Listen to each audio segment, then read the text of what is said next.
So, Sam Mendes has a new movie out, 1917. There's been a lot of hype surrounding this movie, with basically people considering it the second coming of Jesus. It's up for the Best Picture Oscar and it won the Best Picture Golden Globe. And while it's probably the best Mendes film I've seen since Road to Perdition, I don't think it's a great movie. A good movie, yes, but far from great. The hype surrounding the movie is especially due to the technical aspect of the movie and how it's arranged to look like one continuous shot. And while there are definitely points where I feel like this style works really well, adding a claustrophobic feel to the movie and making everything feel really realistic, the style rarely feels justified, and in the end it feels a bit like a gimmick created to make the movie stand out as more than just a standard war movie. The film has a very basic story, which isn't necessarily an issue, but the film never has the exciting and epic tone that it would need to make it worthwhile. Much of the film focuses on more somber and slow moments, which at first work really well, but as the film progresses, it begins to feel more unnecessary and like they're trying to pad the time out. The end of the second act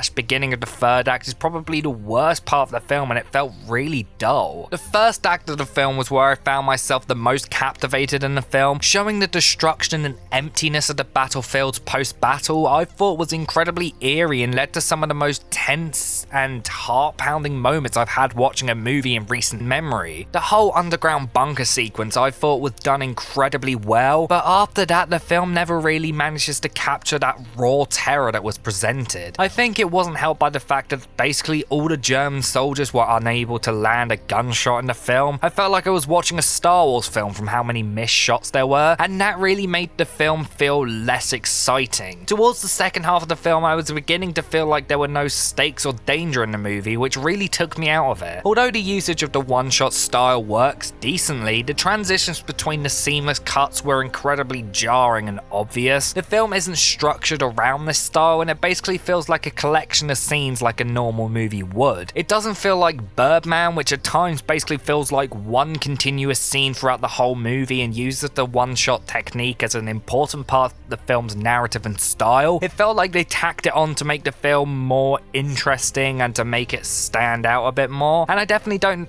think the film would be as loved as it is if it was shot in a normal way. The music was very cheesy at times, and it definitely makes some scenes feel like a really average war movie, but despite these issues, I definitely admit that I enjoyed a lot of the movie. There are some great action sequences, including that underground bunker part that I mentioned, a chase scene in an abandoned village, and the scene in the trailer where we see a character run through a battlefield unarmed. These parts are really well done, exciting, and a lot of fun to watch. The acting was all really great in the movie, even if the random brief additions of big name actors completely take you out of the movie. I like the fact that the film was rated 15 instead of a 12, because you get films like Dunkirk that, although is a far superior war movie to this, don't feel as gritty as violent as the war actually was. Although the one-shot idea doesn't work perfectly in my opinion, there's no denying that Roger Deakins' work is incredible, and there are some great visual moments in the movie. I don't see anyone else winning the Best Cinematography Oscar, and to be fair, Deakins deserves it because he is the best working cinematographer around. Overall, this is an entertaining movie, but it's really nothing more than that. It's technically impressive, but not perfectly done, and it has a few too many issues for me to consider it a masterpiece. I do recommend watching the film, and if you do watch it, see it in the cinema. Just don't do it where I did, where we sat on the side of the screen in a bad cinema where the screen looked ugly and dark and the colours were all weird, and it was just not a great experience to watch the film in. I enjoyed it. I'll probably never watch it again, but I'm glad I saw it. I give 1917 a 7 out of 10.